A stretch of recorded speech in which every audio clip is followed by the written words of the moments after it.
Welcome everybody to our Fireside chat. This is a informal panel discussion, one of many that we hold every year. We are grateful to those of you who've joined us for the previous Fireside and Poolside chats this year, and we expect to have more programming in the coming year, including potentially during the filing season. My name is Omeed Firouzi. I am a vice chair of the American Bar Association Tax Section Pro Bono and Tax Clinics Committee. Our committee is pleased to be hosting yet another one of these chats. I also, of course, am the director of the Low Income Taxpayer Clinic at Temple University Beasley School of Law, and I'm honored to be joined today by a few of my colleagues in the tax space. I'm joined by Emily Yaun, Assistant Clinical Professor and Associate Director of the Philip C. Cook Low Income Taxpayer Clinic at Georgia State University College of Law, and Gabrielle Trott from the LITC Program Director at Pisgah Legal Services in Western North Carolina. And I'm also joined by Andrew VanSingel, who is on the ABA Standing Committee on Disaster Response and Preparedness and also works for the IRS. So today, as you all know, we are discussing natural disasters, disaster relief, and taxes. So many individuals and families were affected recently by the devastation of Hurricane Helene and Hurricane Milton in the southeastern United States. And of course, the last thing people think about in these natural disasters is taxes. But there are important things for people to know, including tax practitioners who've joined us on this call, about the intersection of taxes with these disasters and what kind of relief may be available to individuals on the part of the IRS. So I'm pleased to be joined by some individuals today who not only have technical expertise about these matters, but also have, in a couple of cases, been on the ground in communities that have been affected by these disasters. So I'm honored to be joined by them today, and I should note that if you have any questions, please submit them in the chat. We will have some time towards the end to address all the questions that individuals have. This chat will also be published on YouTube after the fact on the YouTube page of the ABA tax section, and it'll also be up on the website of the ABA tax section as well. So first, I want to hand it off to my colleague Andrew, who I mentioned is on the ABA Standing Committee on Disaster Response and Preparedness, and he's also at the IRS, so he is going to provide some good technical guidance and understanding of some of the laws and regulations and rules that people need to know here. Andrew, take it away. Thanks, Omeed. Yeah, and so my background is really kind of built for a program like this. I started at Legal Aid back in 2011, running a low-income taxpayer clinic, and did that for a handful of years before going over to IRS, where I worked over at Taxpayer Advocate for about 5 years. And then for the last 2.5 years, I've been working in SPEC, which is Stakeholder Partnerships, Education, and Communication. And some of you may know that we do a lot of the work with the VITA TCE program to provide free tax prep, among other things. But my comments here today are really limited to my volunteer work that I've done with the ABA in various roles with the disaster program. So although I do work for the federal government, make the disclaimer that my comments here today and any opinions that I express are mine and don't reflect that of the IRS or the federal government. I think a program like this is really important because, as a practitioner, we really do play a vital role in helping individuals get through, the maze of rules and regulations when it comes to disaster benefits. And disaster law is really the same as poverty law. I really try to stress that when I talk to people is that those who work in legal aid kind of get that is that people who are clients in a disaster legal services program typically are those who would otherwise qualify for assistance through a legal aid program. They're already going through an eviction, or they had an issue with their public benefits, and the disaster has only made those problems worse, or maybe they were really teetering to keep their head above water, and the disaster really put them over the edge. You've probably heard some of the statistics where, I don't know what the exact number is, but it was, I think at least 50% of the country didn't have access to $500 emergency fund. And so when a disaster strikes, all of those people are going to be impacted because, they're going to have to evacuate, which is going to cost money to do that. When they come back, even if they didn't really experience anything than power loss, all of the contents of their fridge and their freezer, all that food may now be spoiled. And so that could be something that really sets people over the edge. So my co-panelists are going to maybe talk a little bit more about some of the tax implications, but I wanted to maybe start with a high level to talk about what this area of law is. And I'm talking about the Stafford Act, which is what kind of really governs everything that's, disaster related. And there's also a tremendous amount of either misinformation or bad information, conspiracy theories that tend to get more attention rather than the truth. And I'll kind of get into a couple of examples of that once I kind of get towards the end of what I have here. But just to kind of take a step back, there's to try to give you a 2-minute drill on disasters of how they come to be on the recovery side. Number one, there's a handful of different types of disaster declarations. There's ones that cover emergencies. There's one that cover actual disasters. There's specific ones for fires. So there's different types that they can declare. And then within the major disaster declaration, that's a term of art for the ones that impacts a lot of individuals. There's also 3 different programs within that type of disaster. And it has to be specifically authorized whenever there is a declaration. And that's going to dictate what type of benefits are available. So you could have a subcategory of individual assistance, which is obviously going to impact more on the individual side. You could have public assistance and then hazard mitigation. Public assistance is going to be money for more like infrastructure and debris removal, things of that nature. And hazard mitigation is going to be more in line with kind of resilience measures and grants for maybe making, when they rebuild to, build the home on stilts or whatever that may be. So right there, you already have an opportunity where there can be some kind of misinformation as to what is going on and, whether the government is, quote unquote, turning their back on individuals. It may be a relief stream that's just not available. You'll see that in the Midwest. They'll have some of these disasters for flooding or wind or tornadoes, and it might only be for public assistance. And so there's no availability for individuals to get access to any disaster funds.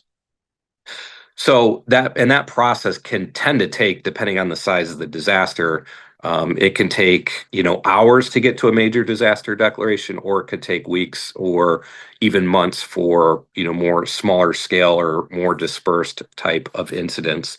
And so, generally what happens is all disasters start and end locally. That was kind of the mantra from FEMA for years. And, this process starts with an incident, and the state and local government will do, damage assessments, and they will, declare a disaster, and they send that up to the federal government.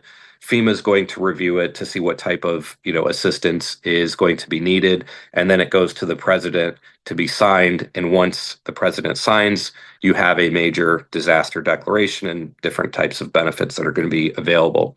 Now, most of the benefits that are available are going to be exempt from taxes. It's going to fall under the general welfare exclusion. But there are some kind of nuanced tax situations that I think practitioners need to know. And I think my co-panelists here are going to kind of talk about, some of that. But at a high level, what is available?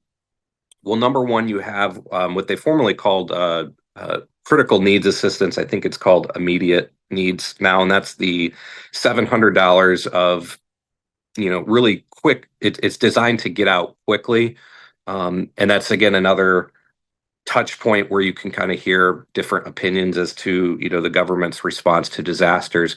The $700 was never intended to just say, here's $700, that should fix your situation.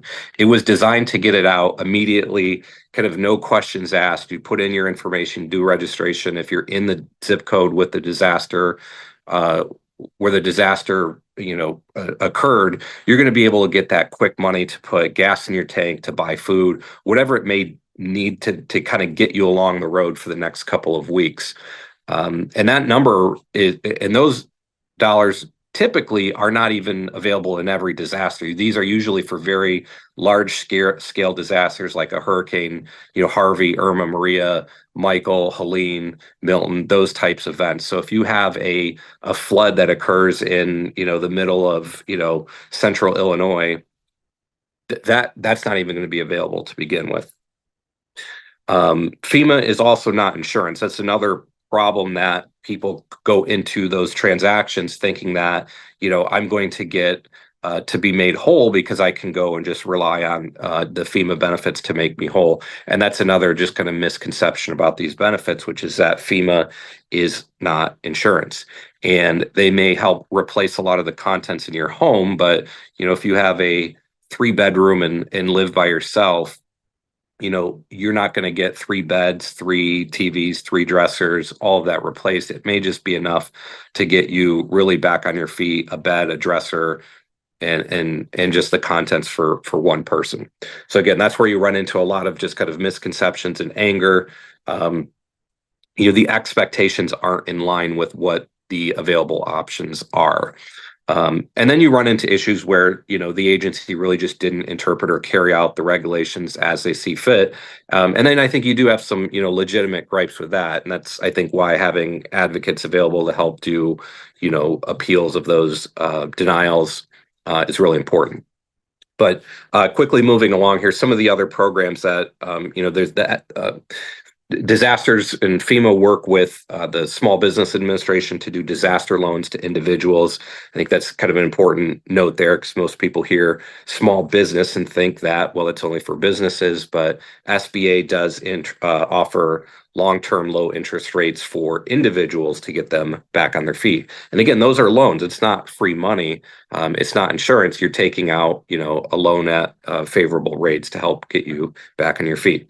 You also have disaster unemployment benefits. So if you lost your job or your job was impacted, you can get unemployment benefits for that. There's also what they call DSNAP, which is disaster food stamps, essentially, through the Supplemental Nutrition Assistance Program. Same premise there is that because of the disaster, you're now, food insecure. You could be eligible for those types of benefits. Lots of other provisions that are available within that. If people die during disasters, and FEMA can help cover the cost of a funeral, and all kinds of things with getting transportation, housing people. They have transitional sheltering assistance to put people in hotels. All types of benefits. And again, generally those are going to be excluded from taxable income. I think you get into a little bit more thorny issues when you're working on, improper payments or casualty loss deductions, which we may hear about a little bit later on. So just kind of wrap here. I want to make a couple, plugs for what the ABA does in this space. And first of all, through the Young Lawyers Division, they have a nearly 50-year-old program that is in agreement with FEMA to be the exclusive coordinator of legal services after a disaster. And so that program, like I said, has been around for about 50 years.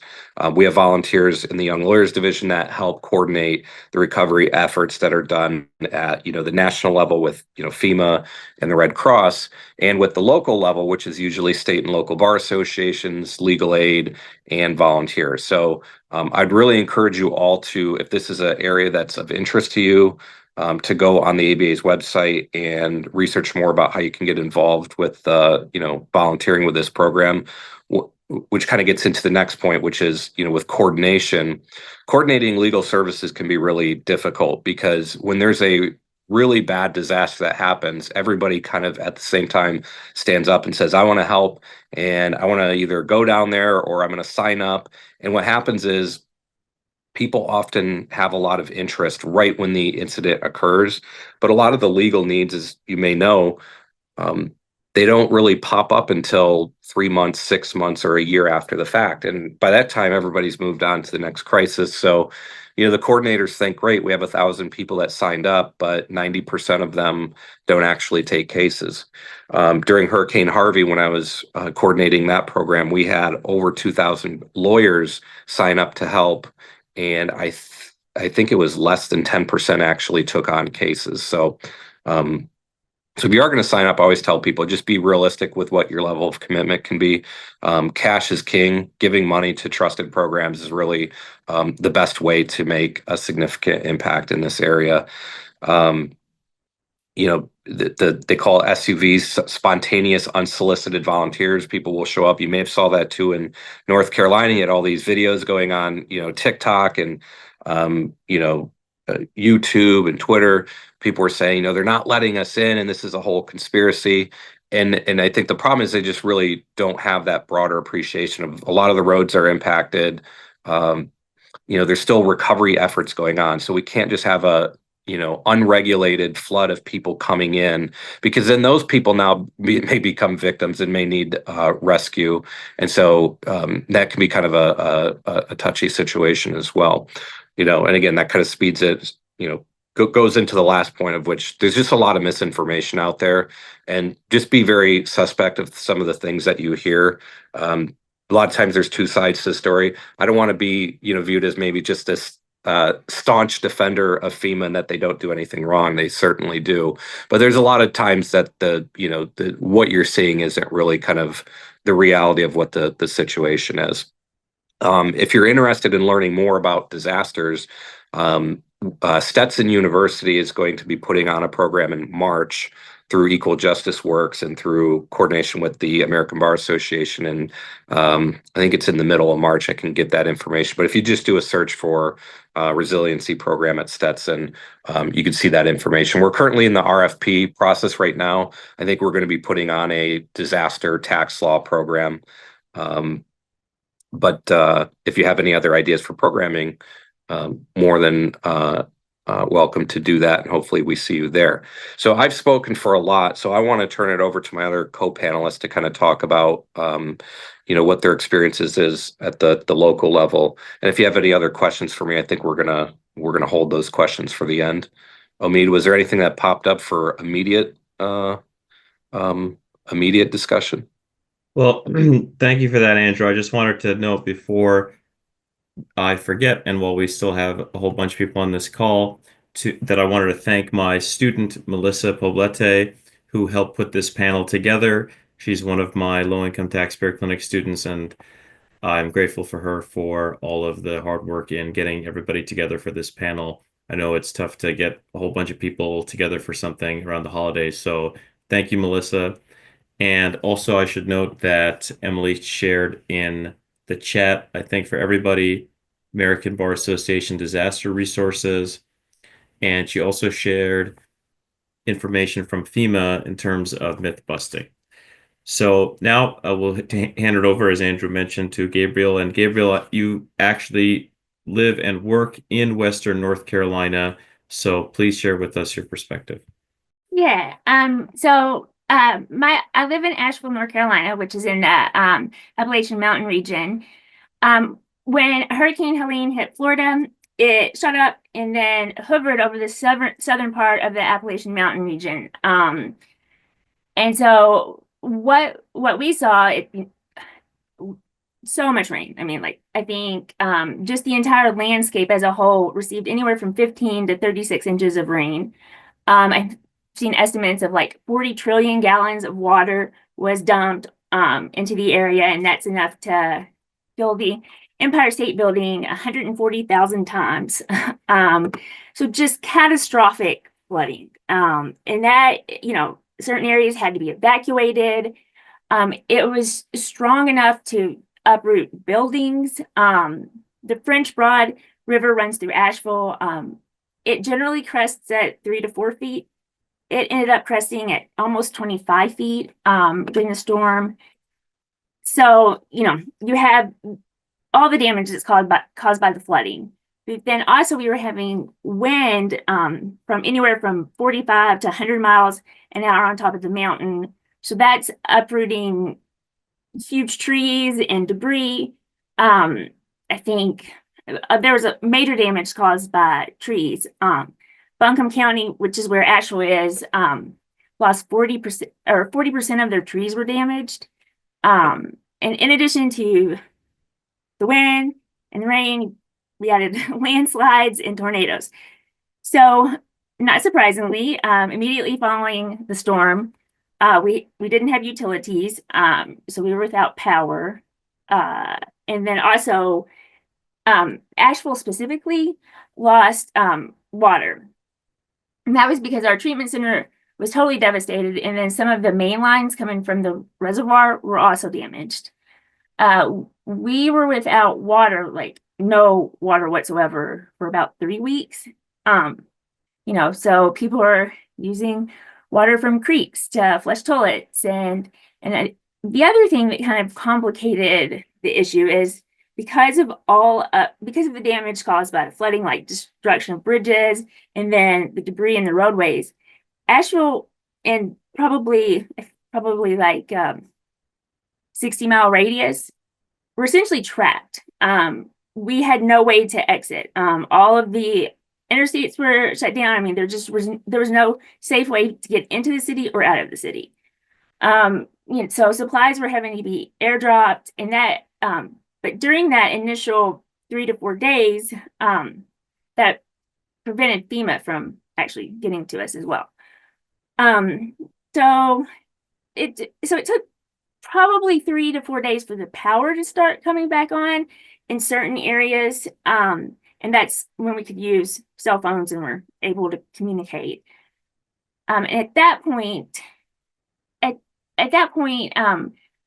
organization, once we could communicate as a whole, Pisgah as an organization, our first response was to make sure staff was okay, make sure all employees had resources,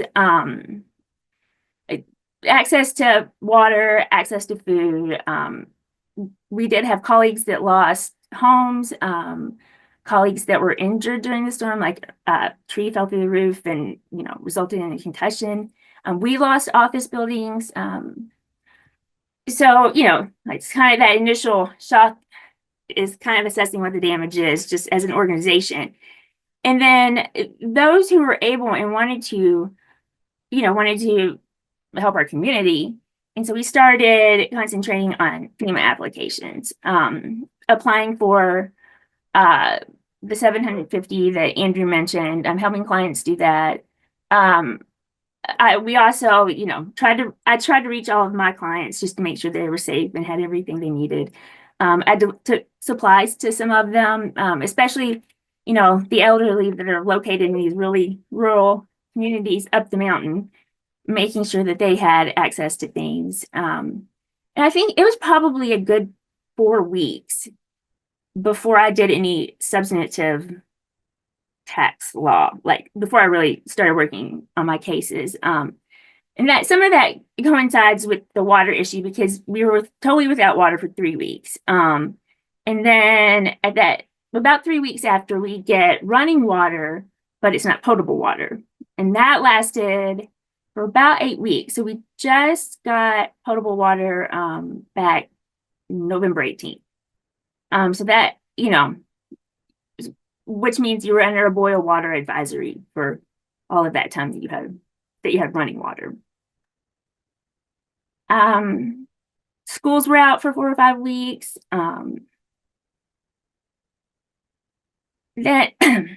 And so that's kind of what it looked to be in a federally declared disaster area for this region.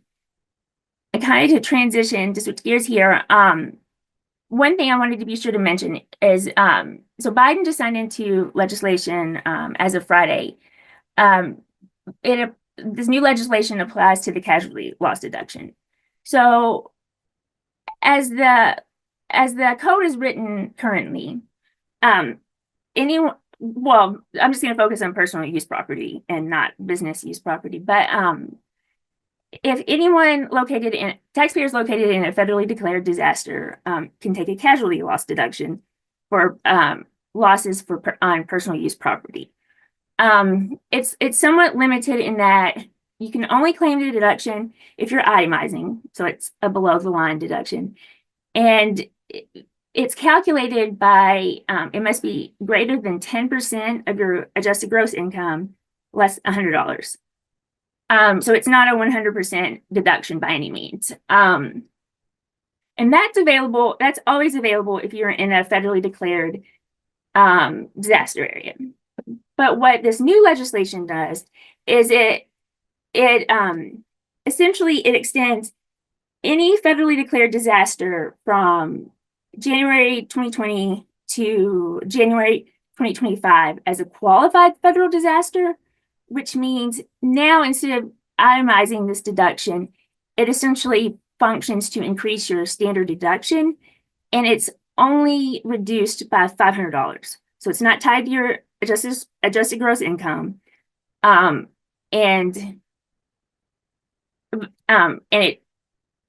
it's not tied to your adjusted gross income, and it essentially you get to claim almost 100% of your losses versus the reduction for the itemization. And so a simple example, I have $20,000 in damage to my home. My adjusted gross income is $100,000. So under the itemization deduction, I would be able to deduct, so wait, I lost my numbers. So $100,000, I would only be able to deduct the damages above $10,100. So if my damages were $20,000, $9,900 would be what my deduction, my below the line deduction would be. But in the new legislation, my deduction, my increase to my standard deduction would be 20,000 minus 500, which is 19,500. So it's significant, and I think that will mean a lot for our clients because Asheville's not in a flood zone. No one has flood insurance, and so we're looking at a lot of residential damage that's not going to be compensated by insurance or recoverable under insurance. So I will share that text of the law as well in the chat so that people can take a look at that. And that's just crazy how much damage was there and how much people were affected. And how's the recovery effort going?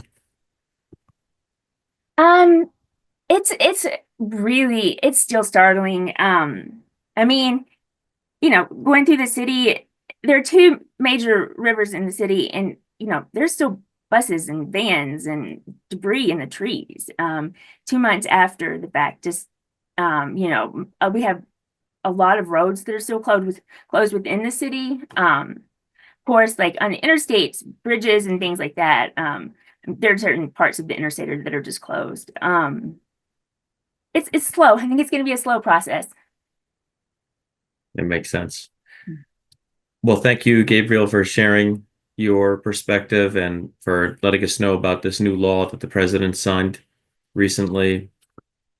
Now I'm going to turn it over to Emily Yaun, who is from Georgia, a state that also has been affected by the recent natural disasters. Emily, tell us about what you've seen and your experience dealing with everything that's been going on. And I should mention that if anybody has any questions or comments, please put them in the Q&A and we will address them shortly. Emily, take it away. Okay, and I will start with saying, so yes, I am in Georgia, but in Atlanta, we really didn't see anything. And so this isn't something that we have has had a huge impact on our clients. I mean, we do have some clients in South Georgia. So a lot of this is going to be just kind of more general. But I think a good place to kind of move on to is, so Gabrielle was talking about kind of the first things of just the caring for people, your clients, your coworkers, and things like that. Again, tax issues are not something that you are thinking about when you don't have water or a place to, sleep at night. But one thing that can kind of come up pretty quickly is going to be, and we kind of think of as like the phase one issues, as issues with destroyed documents. So For example, for certain things, taxpayers are going to need to verify their income, and they can do that from a tax return. But they may not have a copy of that or be able to, get onto their computer and log in and to do that. And so one of the things you can do is, if it's your client, obviously we can use e-services and we can pull the tax return transcript. But you can also request the tax returns on Form 4506, request for a copy of tax return. That is something that generally has a fee. I think it's $50 per return.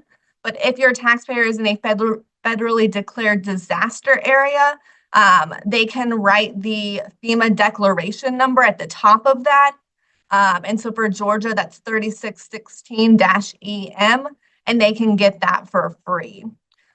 So for something like that, just being able to help the clients get a tax return so they can apply for whatever they need, that can be a really big help. Another issue you may run into a little bit down the line, or on the current line if it's your client, is documents being destroyed. So again, if your client has a flood that's taken out, the basement or their first level where all their documents are stored, it's going to be really difficult for them to replace those documents. We already know how difficult it is to get documents from clients in the best circumstances. And so with a disaster, that's going to be something that may just be impossible. However, you can help your taxpayer reconstruct the documents for business purposes or for substantiation for family-based type credits. So your goal here is to make it create the best reasonably available information in good faith. So some of you may have heard we have the Cohen rule. So that allows the court to approximate amounts if the taxpayer presents evidence to establish a reasonable basis for the deductible expense, but they can't provide the actual substantiation of the amount. But we also have 274D, which partially overrules this, particularly for it gives strict requirements for things like business travel and meals and gifts. Now, again, that doesn't mean you can't get around things like this by offering the credible evidence that you can, but it's just going to be an additional hurdle. So again, that's kind of like the base thing with documentation. But one of the big things is the tax relief. So there are going to be permanent code provisions that are triggered by a qualifying disaster. That includes things like Section 139, exclusion of qualified disaster relief payments, Section 165, disaster losses, 1033, involuntary conversion, and 7508, Cap A, postponement of deadlines. I also want to note that there are additional provisions. For example, something that might apply to our clients, 123, exclusion of insurance payments for living expenses, that doesn't have to be in a federally declared disaster zone. Along with this, though, the permanent code provisions, it's very important that you're staying up to date on the legislative acts. Like Gabrielle just said, President Biden just signed something on Friday. So this can, be very helpful and something that you want to make sure that you are staying aware of. So one of the ways that we can do that is by checking the IRS, the Disaster Relief Resource Center. It's going to provide you with a lot of really good links. So I've been trying to drop links in the chat that people have talked about. And so I'm going to try to continue to do that while I'm talking. But again, my multitasking is not always the greatest. But if you're following this link, it takes you to some really helpful publications. For example, on calculating disaster, casualty, and theft loss. And it gives links to the IRS news. So the extension of deadlines is something that's always very interesting. And so you can look at the tax relief by date. So I'm going to drop this link here. When you click on that, it might be a situation, if you're like me, when I was was doing some research for this, I was really surprised by the amount of notices on disaster relief. So, I mean, there's quite a few on that list for 2024. So, since I'm in Georgia, we've had a couple. This is why it's important to kind of stay up to date on this. So it started with Hurricane Debbie. So that extended for particular counties. So if you look at that notice, it's just, again, particular counties. And it extended the deadline for filing tax returns until February 3rd. But we know that during this time, then we had Hurricane Helene. So that now then extended the deadline to May 1st, 2025. So staying up to date on all of that is something that you're going to want to do for your clients. So just an example of what it looks like. Here's the link for Georgia for Hurricane Helene. And you can see that it lists all 159 counties in Georgia. Yes, we have a ton of counties in Georgia. I know not every state has quite that many. But it talks about then in the middle of the page, the filing deadline of May 1st, what that applies to. One thing to note, individuals who had a valid extension for 2023 that would make their filing due on October 15th, 2024, it does not extend payments because those payments were still due on April 15th, 2024 before the disaster. So just kind of reading things closely to make sure that you're getting all of the details because there are going to be those little just characteristics that may be a little bit unique. But again, this is for filing and for payments, and it's also going to include things like quarterly estimated tax payments,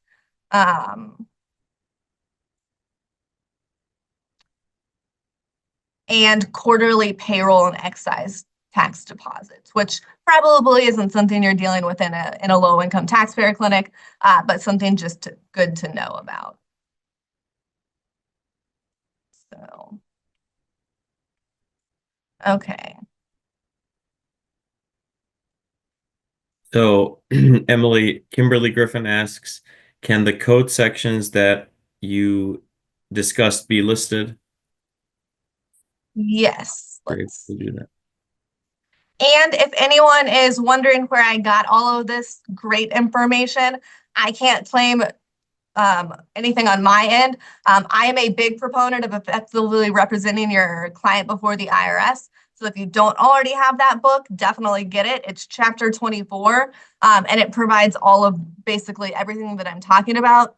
It provides that information. So if you have access to that, you're going to definitely be set. But let me, and it copy and pastes a little bit funny. And you'll notice I didn't mention crop insurance proceeds because that generally isn't something that we're seeing in our clinic, at least. So the first one are the relief for the qualifying disaster, and the second are for you don't need a qualifying disaster to trigger.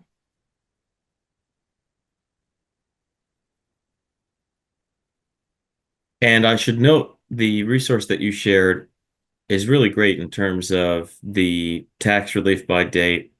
I often check irs.gov/newsroom, which is where all of the IRS press releases are published. And I've noticed that too, that there are so many for so many different natural disasters, which is good, of course, for our clients and for taxpayers.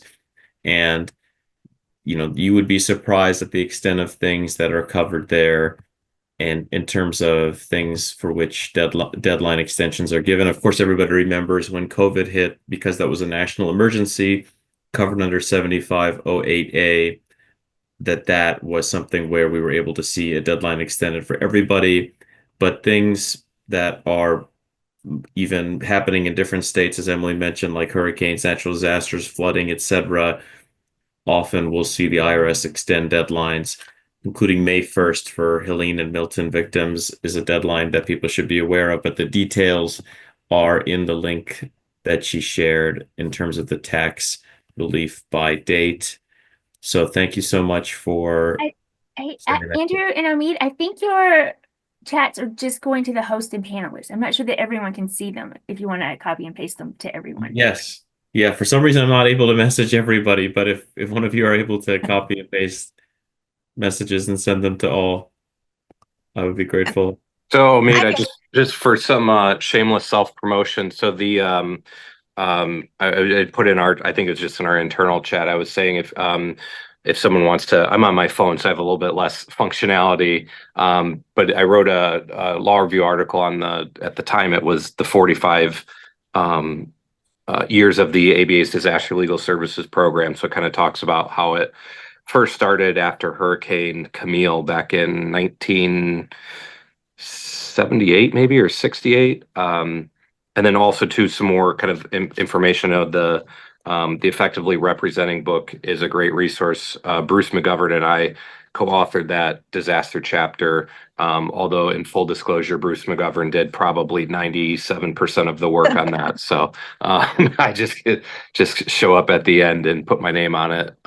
Group project situation, but also. I may have put in the chat with the one of the most significant contributions getting back into like doing pro bono of the ABA in this area was helping advocate for the implementation of the Katrina rule. And so the Katrina rule lets attorneys who aren't admitted into a jurisdiction to be able to go there and provide limited legal representation for people that can't afford it. And it's not, it is an ABA model rule. So it's something that's developed for other jurisdictions to implement. And I think about a third of states have a standing Katrina rule. And then probably another 10 states have a rule that essentially they can deploy when they need it. So it's not a standing rule, but there's a willingness to, allow that. And so that has helped us. Interestingly enough, that's what I actually went to American Samoa in 2018, and we were able to get a handful of attorneys across the country to be able to do FEMA appeals for those who are living out there, which is a long plane ride, I'll tell you that. But that's all I just wanted to kind of supplement. And the Legal Services Corporation had put together after Hurricane Irma, Maria, and Harvey in 2018, and I think leading up to 2020, developed a disaster task force. And so their report was issued a couple years ago. And then they're kind of talking about the life cycle of the needs that happen after a disaster. On that report that I think is in the links on page 14, they have a good visual of kind of the 0 to 3 months, 3 to 6 months, and then the ongoing legal needs that are out there. So I just wanted to get that in. And I know we are running low on time, and I know there's still so much more to cover. So I'll try to get through a couple of topics pretty quickly. I know Andrew mentioned at the beginning, basically, FEMA payments, so things like assistance for temporary living expenses, home repairs, personal property losses, that is going to be excluded from income under Section 139. And then also we have the general welfare exclusion. So if something doesn't fit in 139, you may just be able to claim under that general welfare exclusion. Your clients may have concerns on how these FEMA payments impact public benefits, and they will not impact federally means-tested benefits. So that's always good to know. Depending on the situation, the U.S. Department of Housing and Urban Development, they may also provide payments for temporary housing, which is also going to be excluded from income. So things that are not going to be excluded from income are going to be things like your payment for lost employment, unemployment compensation, business insurance interruption proceeds, again, are not excluded. One important thing to note with unemployment compensation are these payments that aren't excluded. Depending on your situation, it may be where tax is automatically withheld or it may not. And so if your taxpayer isn't withholding the tax, they may run into a problem when they file their tax return, that they have a liability they can't pay. So if you know that they aren't they're not having anything withholding, they may want to fill out form W-4V, a voluntary withholding, and withhold 10%. Other things that aren't going to be included are going to be qualified or aren't going to be included in income are qualified disaster mitigation payments. So that's what property owners, they can get that to mitigate a hazard. And it also does not increase the property owner's basis. I know Gabrielle was saying a lot of people didn't have insurance because why in Asheville would you have flood insurance? But insurance proceeds, if your client gets those, for living expenses aren't going to be included in gross income to the extent that the payment does not exceed taxpayers' normal living expenses. Things for property damage or loss, again, are not included in gross income unless the taxpayers' payments exceed the taxpayer's adjusted basis in the property. If that's the case, then they will have a casualty gain. And then we have unscheduled home contents. So payments for unscheduled home contents in excess of the taxpayer's basis are excluded from income if the contents were damaged in that federally declared disaster zone. And for scheduled contents, the payments will constitute a gain if the payment exceeds your basis in that item. So again, if the payment doesn't directly fit into 139, you should look at the general welfare exclusion. And just really quickly, I know we had wanted to talk about cancellation of FEMA debt. So I'm not sure how often this happens. Sorry to interrupt. I was just going to add that part of that new legislation that President Biden signed was it excluded certain payments related to the wildfires in California and then to the train derailment in Ohio, like certain payments from gross income too. So again, that's why it's so important to just know where to look to see if anything has changed. And I think some of those links that are in the chat will be really helpful for that. So FEMA, they can recoup overpayments from taxpayers. If they are doing this, they will send a notice of debt letter to the taxpayer that allows the taxpayer the opportunity to appeal if they think it's incorrect. If they agree that they were overpaid and they just are having trouble making that overpayment, they can request that FEMA cancel that and not collect due to hardship. However, when FEMA cancels a debt for an overpayment, they take the position that that is cancellation of debt income, and they will send the taxpayer Form 1099-C. So if that happens to your taxpayer, the first thing you would want to argue is that the payment should just be excluded under the general welfare exception. But if you can't do that, for many of our low-income taxpayers, they can get an exclusion from cancellation of debt income if they are insolvent. And so you can just claim the insolvency exception to not have to include that cancellation of debt as an over or in their income. Okay. Do we have any other questions? Just want to note that you had shared, Emily, so everyone is aware of it, a disaster resilience symposium. Oh, yes, Andrew mentioned that. So that's the link for the 2025 one. It's coming up. So if people are interested, please check that out. And also the LSC, Legal Services Corporation Disaster Task Force chart on the timelines, of assistance needed after disaster has been shared as well for everybody. I've also shared a link. Well, Emily shared it on my behalf here, a good guide on the law that President Biden just signed in terms of some of the details that Gabrielle had mentioned earlier. Those are mentioned in a good summation in this Kiplinger link.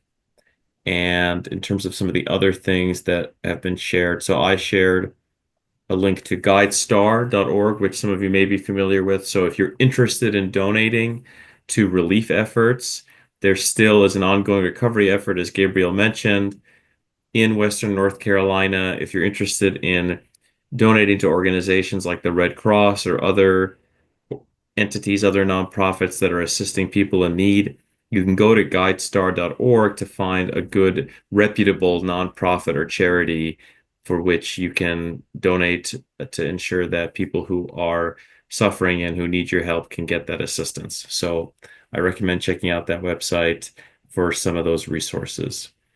I want to note, actually, I've not had experience directly with natural disaster relief and taxable implications of some of these things that you've mentioned in terms of the loans and uh, other kinds of grants and things like that that people may get.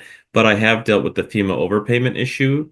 So Emily mentioned that. So I want to give my own insight there. So I've had a client before who she had received relief for Hurricane Irene way back in 2011.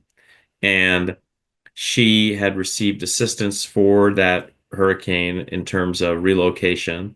And then FEMA charged her with an overpayment, claiming that she never actually lived at that address, even though she did live at that address. So FEMA ultimately ended up seizing years worth of IRS refunds from her because that debt was certified with the Treasury Offset Program. I should note that you can figure out if somebody has a debt that's certified with the Treasury Offset Program by calling the Bureau of Fiscal Service automated 800 top number. I think it's 800-304-3107, which is wild that I know that from memory, but yes, it is. So I'll put that in the chat.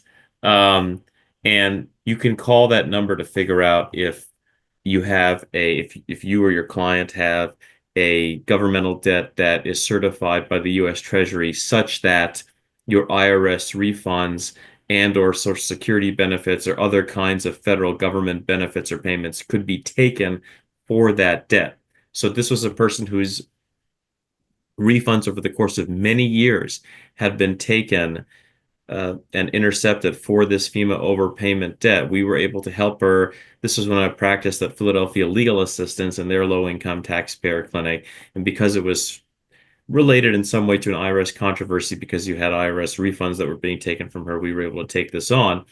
And I want to give a shout out to people at Rio Grande Legal Aid in Texas who gave really great resources on this and were experts on this and helping me navigate this. But we were able to ultimately get the client's full FEMA file, do a lot of research, get an appeal going, and have a hearing on the phone, an administrative hearing. And ultimately, this individual was able to get all of her money back of all the years worth of refunds that were taken wrongfully from her IRS refund. So the appeals process does work. It does take some time and it can be very consuming, and there's can be a lot to parse through, especially when you get somebody's whole FEMA file. But it is something that if you ever have a client who, if you ever have a client who has faced that issue, I'm happy to be a resource given that I've done this, and I know everybody on this call would be happy to be a resource as well. And it is a process that you can take advantage of, certainly. And just to add one more thing on that, so FEMA can only offset the refunds or Social Security or things like that before they actually cancel the debt. So once they cancel it, the offset should stop. Then you obviously have the cancellation of debt income issue. But just to add one more thing on that.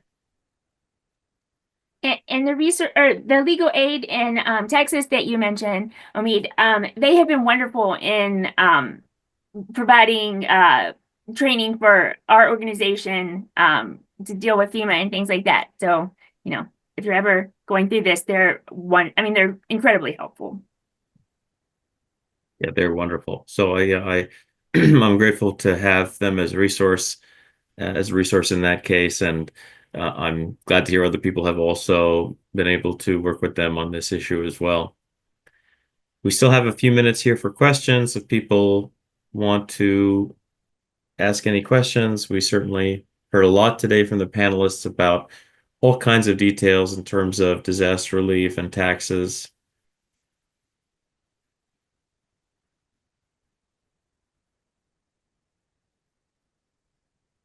Oh, well, just Go ahead, since we have a few extra minutes, I will mention, and I haven't read all of the President Biden, what he just signed. But again, we're talking about legislative acts that can kind of increase the benefits the taxpayer may be able to get. One of those, we saw that with COVID, and we saw, and it has also been for the previous hurricane and some California wildfire. But it was distributions from retirement accounts to where you could waive the 10% additional tax for early distribution, but where you could also put the income over 3 years on your tax return, or you could then make a repayment of the amount and then not have to, well, you would include it in income, and then you would have to amend tax return. So it's a few extra steps, but to where if you did repay it, you could then amend the tax returns to show that you had repaid and recoup any additional tax you paid. So staying up to date on that for the increased benefits is just very important. It's good to know. And in fact, we did a fireside chat in January, I believe, about the Secure Acts, the Secure Act 1.0 and Secure Act 2.0. And those laws expanded the exceptions for early retirement withdrawal 10% penalty. So an emergency, a personal emergency that somebody may have, one can take out $1,000 for that. Certainly, this is in a whole other category, but you may in fact encounter that there could be some kind of, I know, where I grew up in northeastern Pennsylvania, we had some flooding a year ago that I don't think was ultimately declared to be a federal disaster, but potentially if people took out money from their retirement accounts early to deal with that, that could potentially be considered an emergency. So there may be some things like that where you may be able to still take advantage of the existing tax laws, including some recent changes like that that have been made, that have made it more taxpayer friendly in terms of these kinds of things. So keep that in mind as well. Still have a couple minutes here for questions. I want to thank all the panelists for joining today, and I want to thank the ABA tax section staff, including Michelle Aguirre and Meg Newman, and all my colleagues at the ABA tax section, pro bono and tax clinics committee as well, for putting this panel together and advertising it as well. And I want to thank all the dozens of individuals who have joined us today. I know it's a tough time to actually get everybody together with the holidays coming up, but grateful to all of you who have joined. And again, if you are interested in donating to people who are in need, you can go to guidestar.org or go to the American Red Cross website. Certainly, there are a lot of charities that are helping people who are in need. A lot of resources we have shared today in the chat, and I think we'll be able to share some of these resources as well when we publish the video of this discussion on YouTube. So look out for that as well. And unless we have any more questions, I think we can wrap this up here. Any last observations or thoughts from anyone?